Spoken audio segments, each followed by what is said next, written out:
Hey, family. This is Che Willis coming back with another episode of Wealth is a Journey podcast. Guys, this is episode 121. 121 weeks of consistency of 121 weeks of getting it done. That is a tongue twister. But anyway, I just wanted to say, as always, man, thank you for anybody who's given feedback, anybody who has given a kind word or even an unkind word regarding the podcast, what they like, what they don't like. We definitely appreciate all the feedback and comments that come through regarding this podcast and the episodes. If you're a first time listener, watcher, or subscriber, thank you so much for joining us. On this podcast, we talk about faith, family, and finances, among other things. If you're a return listener, thank you so much for joining us again. Hopefully, we're adding value to your lives on the way to the M's, because as always, we are on the way to the M's. So, speaking of M's,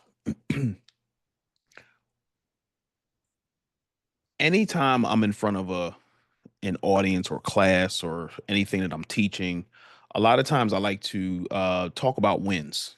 Kind of breaks the ice a little bit, and it helps people to have hope and belief that if they see somebody talking about their wins, then it gives them the hope and belief that they can win as well, right? And so I've been working on something for about 4 years and trying to build um, my trading account up, trading and investing account up. And I hit a huge milestone in my account, and I am super excited about it. And I just wanted to talk about it real quick, just briefly. But like I said, I've been my whole investment strategy is to get rental income. And before, what I was doing was putting it into the bank. But around 2020, 2021, I started to shift my focus into putting the money instead of into the bank, into the stock market, because you get greater returns if you are diligent and doing your research and picking good companies that can bring a better return than the little bit of return that comes from putting your money in the bank. So that's what I've been doing. And the hope is, and the goal is not the hope, the goal is to buy rental property with cash from the gains from the stock market. So I hit a milestone in my account. We still have some more to go, but we are on our way. And I just wanted to talk about that win. And again, hopefully, you guys seeing me win will give you the hope and belief to keep going towards your win again. It took 4 years to get there, but along the way, I realized what I was doing wrong. I realized the things that I was doing right. And I don't think it'll take me another 4 years to reach the greater milestone. I think it should take a lot less time than that, just based on what I'm seeing and what I'm doing. So, um, just wanted to share that.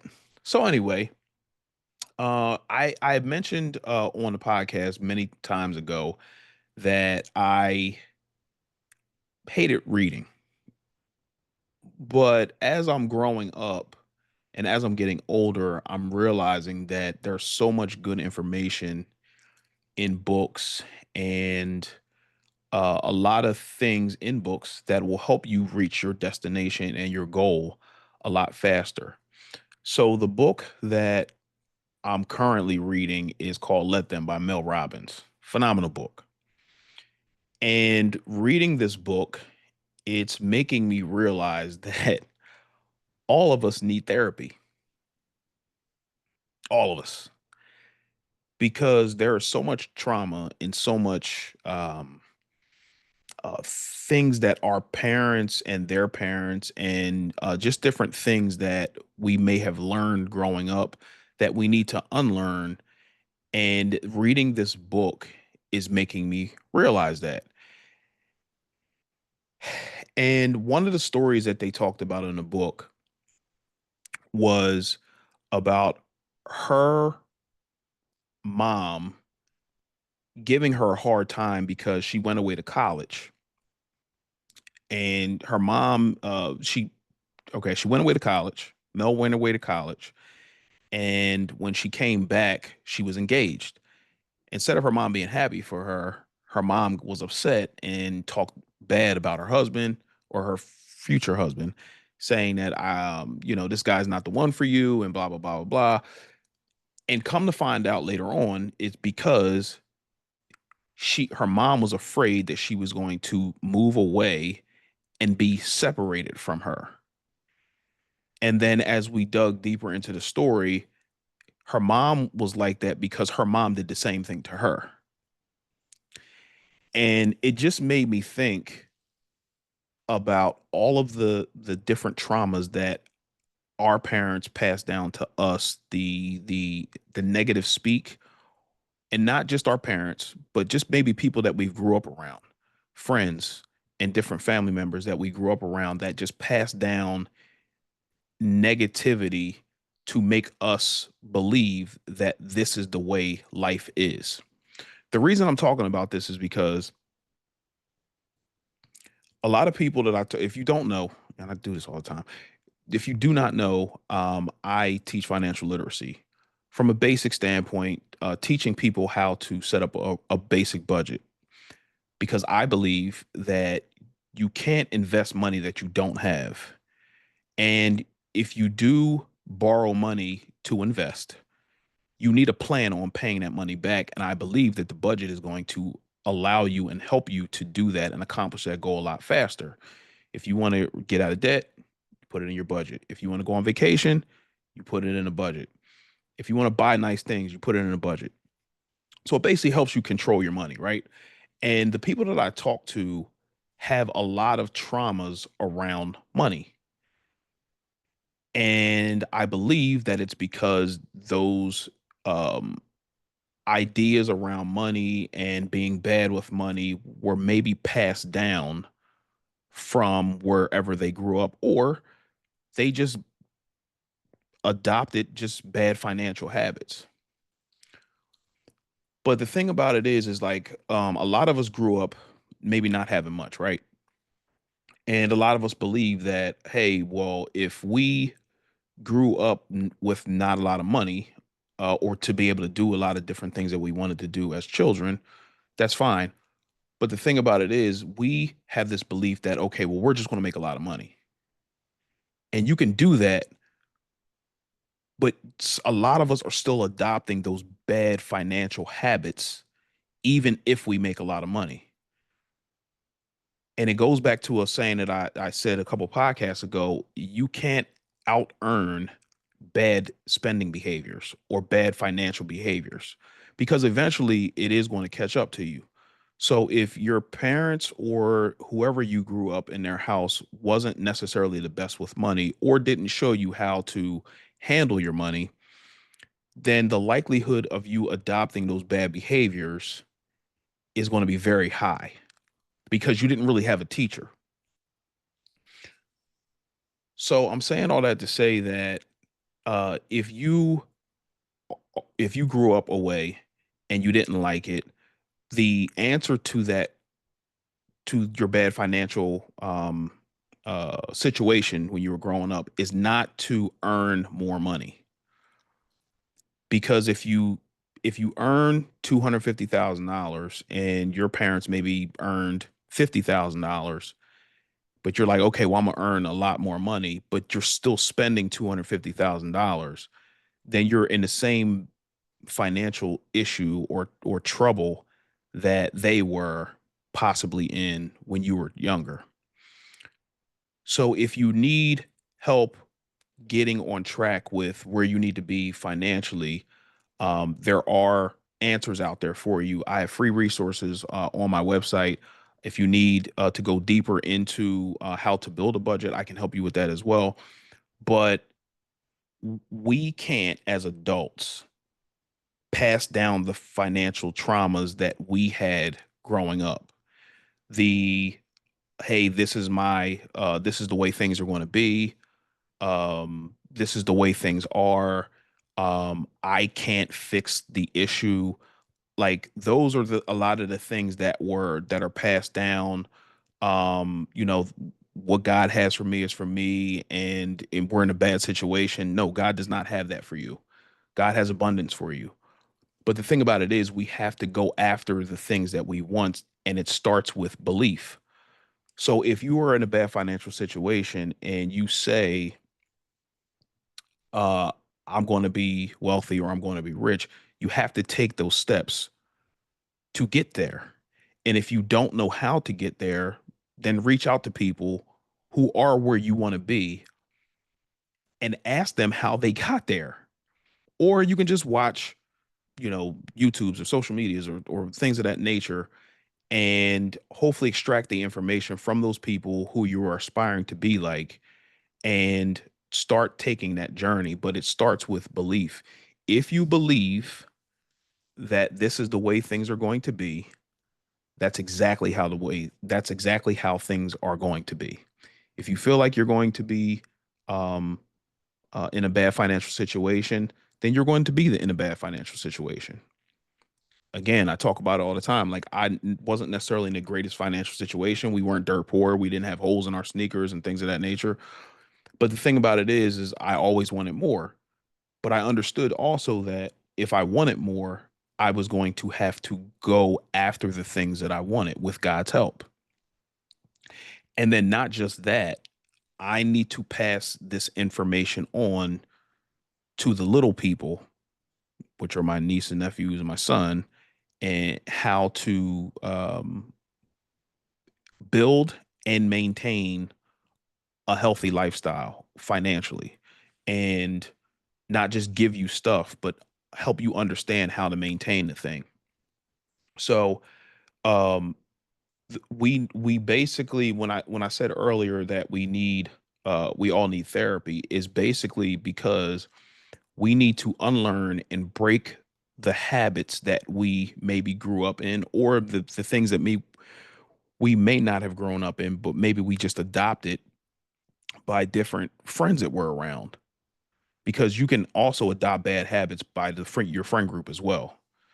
So breaking those bad habits and adopting new good habits around finances, around learning, around unlearning how to be better with money. So that's what we need to do in order to get to where we need to be. But again, it starts with belief.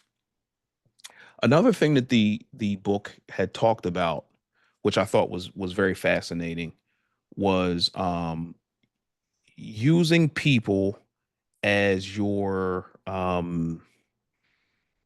not as a jealousy thing, but like looking at people on social media. Some people get jealous when they see people on social media because they're winning or they look like they're winning on social media because a lot of them are highlights, but they don't necessarily show their lowlights a lot of times. And you may believe that these people are always winning, which they may be. But the thing about it is we have some of us have a tendency to be jealous of those people. But instead of being jealous, it needs to be a mindset shift to um, instead of looking at them and saying, "Oh, well, woe is me. Why are they winning?" Um, use them as the cheat code to see what they did to be where they are and do what they do, and then add your sauce on it, as opposed to looking at them in a jealous light because you can't win that way because you're so fixated on what they're doing and you're not fixated and focused on what you should be doing to get to where they are, which is where you want to be. And it made me think about the way that my wife and I got to, or a big part of our story was seeing somebody else winning financially. And there were two people specifically in our church, Rick and Charlotte Edwards, who stood up in front of our church many, many years ago. And they don't look like us. They're a white couple, and they don't look like me. I'm sorry, not us. They stood up in front of church and they testified that they bought their house cash. They paid for many of their houses with cash. They paid for their cars with cash. And I'm sitting in the audience just in awe because I had never heard or seen anything like that before in my life. But instead of me being jealous, instead of me being like, oh, well, they don't look like me and that's how, other ethnicities do it and blah, blah, blah. No, I went up and I asked for his number. I called him and I said, hey, how did you do that? And he told me,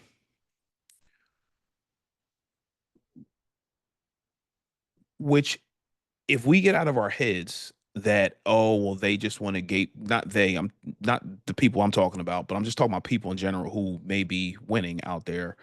If we get out of our heads and say to ourselves, we're saying to ourselves currently that they don't want to give us the information, they want to gatekeep, they want to hoard the information and not give us any information.